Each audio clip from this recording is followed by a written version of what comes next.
له کجکي بنده د ایران د تخنیکي ټیم ممکنه لیدنه. سلام درنو لیدونکو، ستړي مشئ. کو چیرې مو زموږ یوټیوب چینل نوی سبسکرایب کړئ نو د دې مطلب پوره تعقیب او د نورو تازه خبرونو مطالبه لپاره در سره زموږ یوټیوب چینل سبسکرایب کړئ.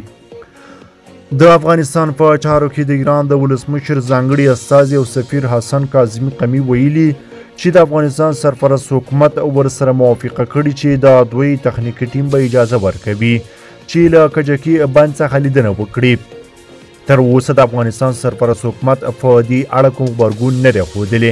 د 1951 لمریز کال د تړون له مخې افغانستان مکلف نه دی چې په اوس وخت کې ایران ته اجازه ورکړي چې د دهراود سټیشن یا هم کجکي تفتیش کړي. لومړی خو په تړون کې د هلمند سیند د اوبو د اندازه کولو شخص د دهراود سټیشن دی، نه کجکي یا د افغانستان په خاوره کې کومه بله نقطه. د تړون په لومړی نمبر پروتوکول کې چې د حقابې د تطبیق عملی میکانیزم بیانوي ټول پروسیجر تشریح شوی. لومړی باید د اوبو ارقام او دا چې کال وجدي او کو نورمال د کمیسارانو په غونډه کې بحث وڅېړل شي او د وړاندې شویو ارقامو له مخې یو بل ته قناعت ورکړل شي.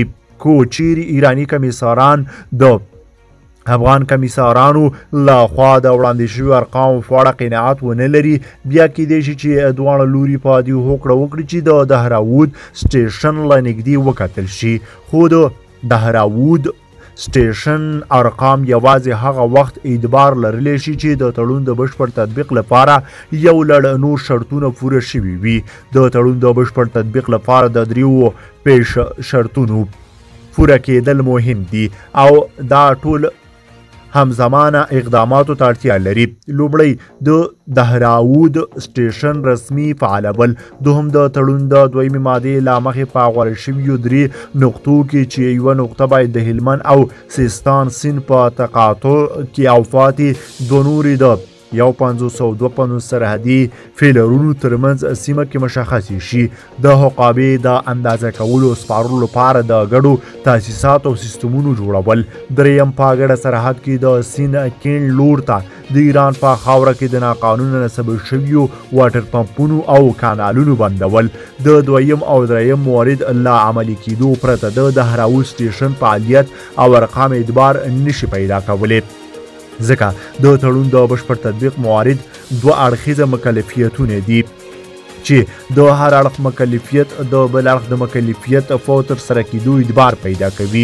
د ایران ځانګړي استازي قمی چې څه ویلي حقیقت نه لري او افغانستان له ایران سره د کجکي یا د دهراود د تفتیش په اړه کومه هوکړه نه ده کړې. ایران ته به د هغوی حقابه ورکول کیږي، خو په هغه صورت کې چې په دلته کې اوبه وي. په کجکي کې اوبه په دې معنا نه ده چې افغانستان په بره هلمند کې اوبه ایساري کړي. په کجکي کې د موسمي ورښتونو اوبه ذخیره شوي دي او هغه اوبه چې تر سرحده پورې 620 کیلومتره مزل وهي د هلمند او نیمروز په وچو دښتو کې ضایع کیږي.